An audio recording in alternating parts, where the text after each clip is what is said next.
Endless Talk, ngobrol tak berujung sepuasnya. Bismillahirrahmanirrahim. Assalamualaikum warahmatullahi wabarakatuh, Sobat Cendekia semuanya dimanapun Anda berada. Jumpa lagi bersama Endless Talk Podcast. Kali ini kita ditemani oleh Bapak Cahyo Setiadi, MC psikolog. Ya, halo Pak Cahyo, apa kabar nih? Alhamdulillah, baik-baik. Pak Rinasa gimana kabarnya? Pak Rinasa. Alhamdulillah baik. Pak Cahyo ini dosen di Prodi KPI ya. KPI itu Ya, Komunikasi dan Penyiaran Islam, Universitas betul. Muhammadiyah Yogyakarta. PUN. Oke, Betul, Pak. bidangnya di psikologi sebenarnya. Nah, nanti kita bicara Betul. terkait psikologi dalam pendidikan aja kalau begitu. Nah, Siap. isunya sekarang ini kan pendidikan karakter itu ini ya, menurut saya itu banyak kemunduran di kalangan mahasiswa-mahasiswa di era yang sekarang ini. Menurut Pak Cahyo bagaimana tuh?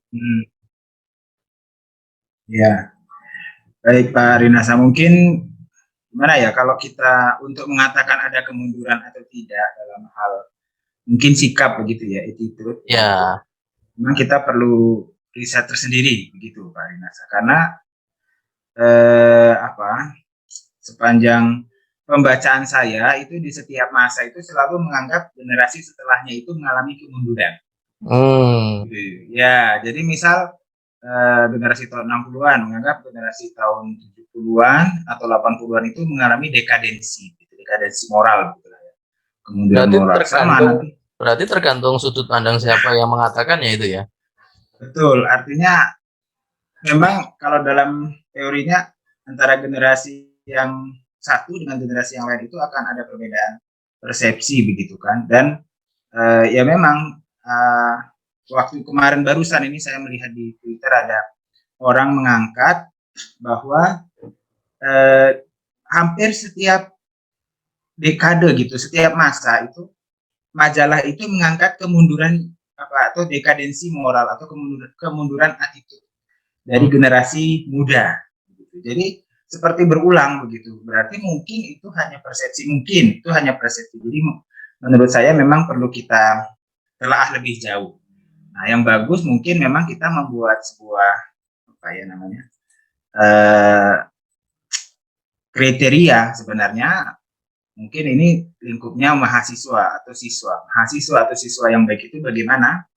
Nah, kalau kita kita kenakan, kita administrasikan pada peserta didiknya, pada mahasiswa, dan kalau memang mereka melanggar ya sudah kita anggap terjadi kemunduran. Jadi memang ini harus ada sebuah riset atau kajian yang lebih dalam gitu kalau kita mau katakan ada dekadensi, karena pada prinsipnya seperti yang saya katakan tadi, satu generasi selalu memandang generasi setelahnya itu mengalami dekadensi gitu Pak Rinasa mungkin. Tapi sebenarnya tidak mengalami kemunduran juga ya sebenarnya Pak Jaya. Ya mungkin ada perbedaan standar mungkin ya, perbedaan standar.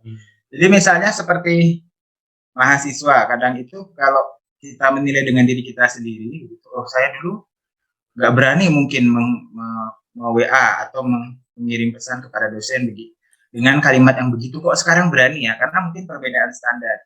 Kalau kita ada standar unggul-unggulnya, kalau yang sekarang mungkin merasa atau memaknai guru itu atau dosen itu seperti teman belajar begitu. Jadi kadang kosakatanya juga seperti dengan temannya sendiri begitu. Jadi mungkin tidak ada maksud tidak sopan, tetapi standar yang ada pada mahasiswa yang baru itu yang kemudian berbeda dengan standar yang ada pada saat dosen-dosennya atau kita ini menjadi mahasiswa gitu Pak Rimas. Mungkin lalu ada perbedaan standar saja saya kira. Lalu gimana cara merespon itu semua? Artinya mahasiswa sekarang seperti itu ya kebanyakan. Kemudian kita bagaimana nih kalau posisinya kita sebagai seorang pendidik nih, baiknya bagaimana? Ya, seperti saya sampaikan tadi, mungkin bagus kalau suatu universitas atau mungkin suatu lembaga pendidikan itu ada standar sikap bagi peserta didiknya. Nah, nanti pengajar itu tinggal bertumbuh pada standar sikap itu saja. Jadi persepsinya tidak berbeda-beda. Yang mana mungkin harusnya itu juga disosialisasikan kepada peserta didik di awal perkuliahan atau mungkin setiap semester begitu ya. Karena kalau awal perkuliahan nanti lupa lagi, terbiasa dengan bergaul dengan temannya, menggunakan persepsinya sendiri sehingga standarnya nanti berubah lagi. Bagus mungkin dibuat suatu standar seperti UMB itu kan sebenarnya sudah ada ya standar perilaku hidup Islami itu kan. Nah, itu bagus itu mungkin, tapi mungkin sosialisasinya ke mahasiswa yang perlu digencarkan. Jadi mungkin setiap semester itu ada penyegaran, ya, refreshing, PHIWM, sehingga nanti mahasiswa bisa lebih paham. Akhirnya nanti bisa sama persepsinya antara dosen dan mahasiswa, sehingga lebih enak jalannya. Oh, ini yang dianggap memadai atau sopan, ini yang dianggap tidak memadai atau tidak sopan gitu Pak. Tapi juga kita tidak bisa pungkiri ya pengaruh. Kadang ada hal-hal yang mungkin lewat batas begitu. Artinya ada perilaku yang perlu kita luruskan mungkin sebagai pengajar, itu tetap perlu kita luruskan mungkin dengan baik ya. Artinya tidak langsung kemudian menjudge atau oh kamu ini jelek karena dia berperilaku jelek, kita langsung mempersepsi dia jelek. Tapi kita cari tahu dulu. Mungkin dia melakukan seperti itu karena tadi perbedaan standar. Mungkin standar di rumah, kesopanan di rumahnya itu tidak memadai juga begitu. Nah, jadi ketika kita sudah mengetahui latar belakang, kok sikap seorang mahasiswa itu berbeda atau melanggar kode etik yang sudah ditetapkan, kita bisa kemudian mengambil langkah-langkah perbaikan. Karena kan pendidikan itu kita mendidik itu tidak sekedar transfer ilmu begitu kan Pak, tapi juga kita pengennya itu transfer apa namanya sikap yang baik itu tadi, membentuk karakter yang baik ya. Ya, perlukan juga itu dalam pendidikan. Ya, tapi mungkin karakter itu juga dipengaruhi oleh budaya atau suku-suku gitu ya. Mungkin kan berbeda-beda ya kalau orang suku Jawa dengan suku yang lainnya, itu mungkin beda juga. Tapi kalau orang yang sudah lama tinggal di Jawa, mungkin akan berubah juga dia secara sifat ya. Ya. Wah, iya. Mohon maaf ini Pak, ini lagi di kampung halaman saya ini. Iya. Ya, jadi seperti ya memang perilaku seseorang itu dipengaruhinya sangat luas Pak. Bahkan kan kalau jargonnya itu dalam pendidikan itu it takes a village to educate a child gitu. Membutuhkan satu desa untuk mendidik seorang anak. Dan dalam teori apa itu Uri Bronfenbrenner itu tentang ekosistem, psikologi ekosistem. Jadi anak itu tidak hanya dipengaruhi lingkungan kecilnya, tapi bahkan budaya, bahkan politik nasional, kebijakan nasional itu akan mempengaruhi individu, seperti itu akan mempengaruhi individu. Nah, sehingga memang membutuhkan banyak pihak untuk kemudian jika ada apa namanya semacam keprihatinan. Kalau memang ada keprihatinan mengenai sikap atau karakter generasi muda, itu tidak hanya menjadi tanggung jawab pendidik saja, tetapi juga menjadi tanggung jawab bahkan sampai pimpinan daerah setempat atau pimpinan nasional begitu. Karena itu banyak hal yang berpengaruh. Cuman memang kita sebagai pendidik ya kita menangani apa yang menjadi kemampuan kita. Gitu. Kita menangani cukup sampai apa yang menjadi kemampuan kita. Kita bisa membantu pembentukan karakter yang baik di kampus, ya sudah kita bantu sampai tahap itu. Gitu. Nah nanti yang lain yang menjadi tanggung jawab pihak lain di rumah menjadi tanggung jawab orang tua, kemudian di lingkungan umum menjadi tanggung jawab masyarakat. Gitu. Tidak hanya kemudian dibebankan pada lembaga pendidikan, tentunya mengenai pembentukan karakter itu. Iya. Kalau saya dulu tuh ketika SPD, gelar SPD itu ada ilmu pedagogik gitu Pak saya. Untuk membentuk karakter. Tadi saya mengatakan bahwa dulu ketika saya SPD, yang gelar SPD itu kan ada ilmu pedagogik ya disampaikan di kuliah itu. Ilmu untuk membangun karakter psikologi dari peserta didik, kemudian untuk mendewasakan para peserta didik gitu ya. Ternyata kepakai juga ya ketika menjadi dosen di perguruan tinggi gitu, tidak hanya di sekolah menengah gitu ya. Dan dosen wajib memiliki kompetensi itu gitu. Betul, Pak. Saya pikir dulu ketika menghadapi para mahasiswa, karena mahasiswa itu kan statusnya sudah andragogi harusnya Harusnya. ya. Andragogi itu kan pembelajaran orang dewasa. Betul. Tapi Harusnya. ternyata kepake juga ilmu pedagogiknya. Nah, tapi kalau orang yang dari non kependidikan atau non psikolog itu kan tidak punya pengalaman sebelumnya dan nah itu bagaimana itu? Mereka harus belajar lagi ya untuk belajar tentang psikologi peserta didik dan juga pedagogik seperti itu, Pak.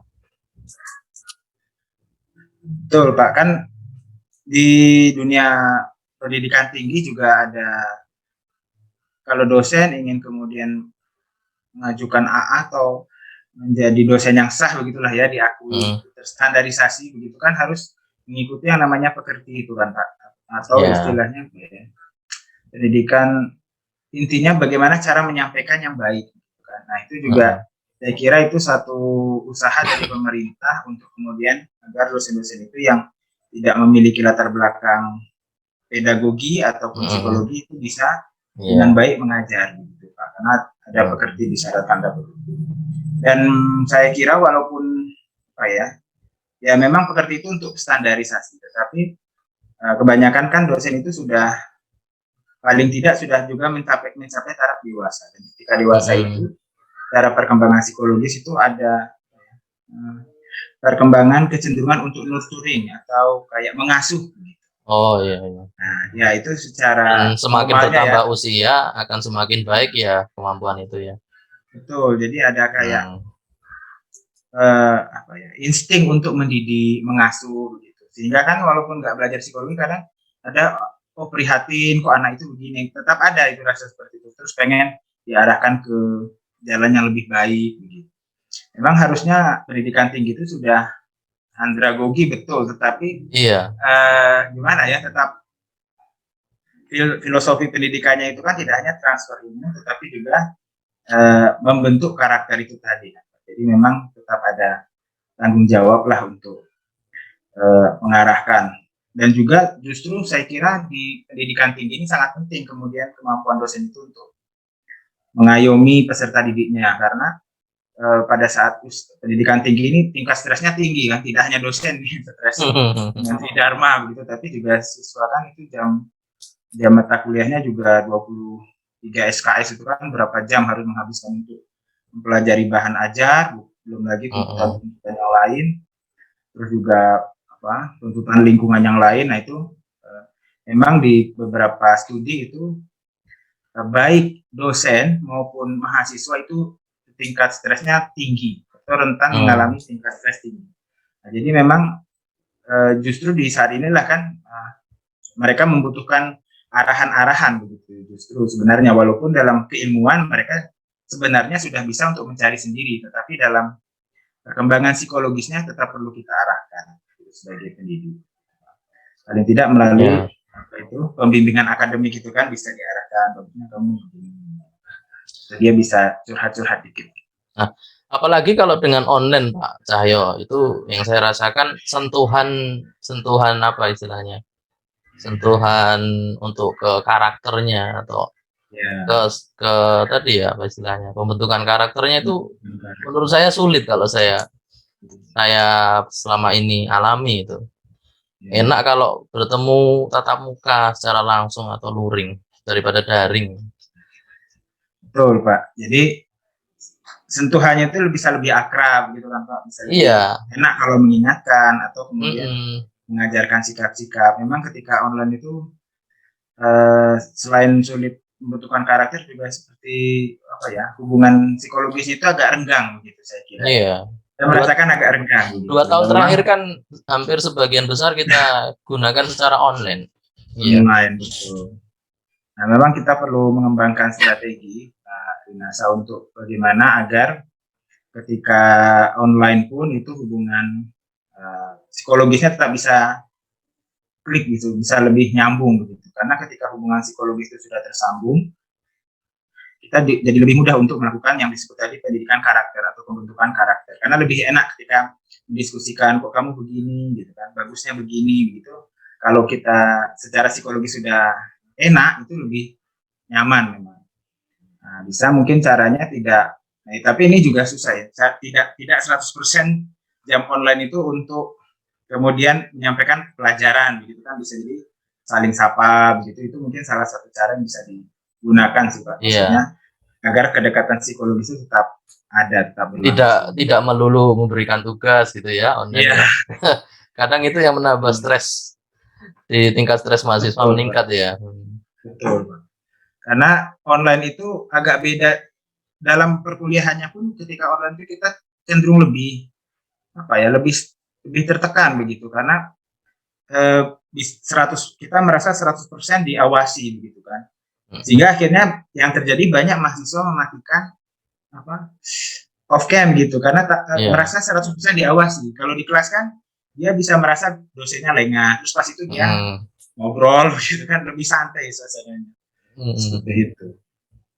Makanya memang sudah agak tepat juga ketika kemudian mungkin ketika online itu SKS-nya agak diperpendek jamnya begitu, tidak seperti ketika perkuliahan biasa muka normal begitu. Itu saya kira langkah yang bagus juga, karena tadi ketika perkuliahan online itu bebannya saya kira lebih berat juga, untuk selain untuk dosennya juga mempersiapkan bahan ajar, juga bagi mahasiswa untuk mengikuti pelajarannya gitu Pak. Iya. Dan sekarang kan ditekankan tuh kan student centered learning ya. Learning, betul. Dan menurut saya yang paling efektif kalau di teknik ya, kalau di lain mungkin berbeda. Di teknik lebih cocok tuh cenderung ke problem based learning dan project based learning. Ada dua hal itu yang menurut saya yang paling efektif ya. Problem based learning dan project based learning. Jadi kita bisa menyentuh karakter di situ nanti. Karena kan itu secara pembelajaran tuh lengkap, dia afektifnya dapat, kemudian kognitifnya juga dapat, psikomotoriknya juga dapat. Ya, apalagi yang project ya, pasti ada psikomotoriknya itu. Pembuatan alat-alat tuh ya. Ya, apalagi di saya kan vokasi ya, ilmunya terapan, jadi pas banget itu kalau diterapkan. Nah itu memang yang bagus itu mereka bisa melakukan sebuah proyek bareng begitu kan. Nah, cuma memang evaluasinya yang mungkin harus kreatif ya Pak ya. Kalau di situ ya bagaimana cara kita evaluasinya betul. membuat evaluasi yang terstandar tetapi tetap bisa mengakomodasi bentuk yang agak berbeda-beda itu kan. Kalau proyek itu kan berarti dia peralatan yang dibuat itu kan beda-beda, atau perilaku yang dijalankan itu juga berbeda-beda masing-masing kelompok itu kan. Iya. Mungkin tantangannya di membuat evaluasi itu sih Pak. Nah, kecuali kalau di lab itu bisa dibuat standar Pak. Project based learningnya itu praktik. Tapi kalau misalkan di kelas ya kita problem based learning jadinya. Kita biasanya mengambil contoh yang ada di dunia kerja dan dunia industri. Biasanya yang industri yang sudah pernah MOU dengan kami, nah itu kadang kami juga datangkan sebagai narasumber pakar gitu di dalam kuliah. Oh ya, seperti beberapa kali ini ya. Ya, terus beberapa kali podcast ini ya. Ya, terus mereka memberikan kasus. Kemudian ya mahasiswa diminta untuk menganalisis, mendiskusikan, menganalisis dan memberikan solusinya bagaimana. Nah, kemudian nanti di akhir akan dievaluasi. Dan ternyata di industri seperti ini. Jadi mereka punya wawasan baru dan wawasan yang secara nyata gitu, tidak hanya di lab saja atau di kampus saja. Seperti itu Pak Cahyo. Itu justru selain menyentuh aspek afektifnya juga kan dari segi keilmuannya itu sudah ke aplikatif begitu kan Pak. Iya, jadi tidak hanya mereka ada gambaran teoritisnya, terus ternyata kok praktiknya begini, jadi menambah pengetahuan. Dan secara psikologis mereka ada kebahagiaan dan kesenangan gitu loh. Ternyata difasilitasi sampai segini ya gitu, tidak hanya ketemu dengan dosennya saja. bisa Hmm. ketemu dengan dosen tamu atau pakar Hmm. praktisi industri yang memang benar-benar praktisi di dunia nyata gitu ya. Ilmunya ilmu nyata gitu loh. Tidak hanya teoritis itu. Tidak hanya teori ya, istilahnya. Mm-mm. Jadi ada apa ya, peningkatan kebahagiaan lah di mahasiswa. Oh, jadi seneng mahasiswanya, lebih antusias lagi gitu. Itu kalau Iya, menurut saya sih bisa menumbuhkan ini ya, secara psikologis ya, menumbuhkan apa, semangat, motivasi. kemudian motivasi ya, kemudian Hmm. ya secara psikologis kita bisa menyentuh itu, Hmm. gitu. Aspek afektifnya, iya memang, apalagi proyek yang bersama itu kan di situ mereka harus banyak menunjukkan karakternya begitu kan. Kalau mungkin menganalisis sendiri atau tugas mandiri itu Ya, mungkin kita hanya bisa menilai kemampuan kerjanya saja. Tapi kalau dia kerja kelompok itu kan cara mereka apa mungkin mengorganisasi diri, cara mereka ya kemudian soft skill-nya jadi masuk ya. dengan, iya betul. Jadi tidak hanya hard skill tapi soft skillnya juga masuk. Ya soft skill tadi kan sebenarnya bagian dari karakter itu sendiri kan. Jika Iya betul. apa karakternya bagus muncul dalam bentuk soft skill yang baik, atau soft skill yang baik itu merupakan cerminan dari karakter yang bagus dari peserta didik itu Pak. Bagus itu Pak. Kalau di KPI sendiri gimana Pak? Ya kalau di KPI sebenarnya mirip-mirip sih Pak, seperti itu. Ada Hmm. mendatangkan kuliah tamu. Hmm. Kemudian kalaupun tidak ada kuliah tamu, juga tetap ada eh, tugas-tugas kelompok begitu ya. Misalnya kalau yang di eh, apa itu eh, dakwah elektronik gitu ya, dakwah elektronik Hmm. itu diminta untuk membuat website sederhana tentang dakwah, misalnya seperti itu. Kalau misalnya yang di mata kuliah mikrokonseling gitu ya, mikrokonseling atau psikoterapi itu diminta untuk kemudian melakukan kajian. Jadi masalah-masalah psikologis di lingkungannya, kemudian nanti mereka bahas di kelompok. Nah, kemudian nanti memang yang memberikan komentar Hmm. masih dari dosennya seperti itu. Karena yang konseling beberapa dosennya juga praktek di luar gitu Pak. Jadi Itu juga project punya based juga learning ya. gambaran. Iya, ya jadi seperti apa ya? Project based learning juga itu. Iya, jadi dosennya itu praktisi, semi praktisi juga karena Iya ya. juga melakukan praktek di luar, gitu. Praktek apa konseling di luar. Nah itu jadi bisa diberikan contoh-contoh langsung dari luar itu bagaimana kondisinya seperti itu. Ya, yang eh, bidang komunikasi juga begitu, beberapa menjadi wartawan di media, jadi kan bisa memberikan contoh-contoh langsung dari media. Yang menarik itu yang ada mata kuliah komunikasi antar agama dan budaya. Nah itu Hmm. mereka diminta untuk eh, mencari keragaman budaya. Jadi semacam kayak kalau sekarang itu kan istilahnya toleransi gitu kan. Tapi orang seperti dia diminta untuk sama. Sebenarnya kan kita nggak mungkin sama, tapi justru Hmm. berbeda. Nah di Ya. mata kuliah itu di mana perbedaannya, terus apa yang bisa kita sikapi supaya perbedaan itu tetap damai. Nah, seperti itu ada apa proyeknya begitu. Ya apa di situ sebenarnya juga selain mempelajari komunikasi antar budaya dan agama juga menumbuhkan sikap-sikap toleransi yang sebenarnya kan menerima perbedaan apa Hmm. adanya gitu. Tidak harus memaksakan untuk sama. Begitu sih Pak. Kalau di KPI ya mirip-mirip karena kan memang mungkin satu ilmu satu guru satu ilmu satu ya kan diminta Iya, untuk betul. intinya banyak. Cuman memang kelemahannya mungkin ya Pak. Di mahasiswa yang mungkin kurang antusias, jadi seperti banyak tugas. Padahal Hmm. sebenarnya tugasnya itu tidak Nggak kemudian banyak. menghitung rumus, tidak kemudian harus teoritis, enggak kan, cuma Iya. kemudian mengamati lingkungan, terus dia punya ilmu apa, nah itu ditemukan begitu, tidak terlalu rumit mungkin ya, nah, tidak terlalu rumit dan ya sebenarnya mungkin persepsi saja. Jadi ada Iya. mahasiswa yang masih menganggap itu seperti tugasnya banyak seperti itu. Padahal ya Ngebayanginnya sebenarnya itu sudah banyak ya di kepala, padahal sebenarnya kalau iya, dikerjakan nggak banyak. iya, ya kan seperti sebenarnya kan kayak sehari-hari kan kita melakukan. Kita Mhm. mengamati terus mengomentari gitu kan. Tapi kan kadang kita komentarnya pakai common sense saja. Nah, ini harapannya Mmm. komentarnya pakai yang dipelajari di kelas gitu kan. Mhm Jadi mhm. sebenarnya juga tidak dia harus baca banyak buku juga enggak. Apa yang diambil di kelas kemudian diterapkan di lapangan. Sebenarnya kan seperti itu. Iya Apa iya. yang ditemukan di lapangan di Iya iya iya. Heeh. Nah, itu mungkin karena agak overthinking kalau istilah sekarang. Pikirnya Heeh. jelimet dulu begitu loh. Jadi akhirnya dianggap berat dulu. Iya iya iya. Menarik menarik. Iya, sebenarnya kalau kita mau bicarakan tentang psikologi di dalam dunia pendidikan itu kan ada 2 sudut pandang ya, sudut pandang dari dosennya atau seorang pendidiknya dan juga Hmm. mahasiswanya gitu loh. Nah, ini mungkin Ya. closing statement aja deh, bagaimana menurut Pak Cahyo ini kalau sebagai seorang pendidik untuk ya bisa menguasai dalam psikologi di pendidikan dan juga untuk mahasiswanya atau peserta didiknya itu bagaimana? Hmm. Oke. Sebenarnya kalau ini ya Pak, kalau untuk pendidiknya dulu ya mungkin ya. Mhm, Untuk pendidik itu seperti parenting kalau saya anggap ya Pak.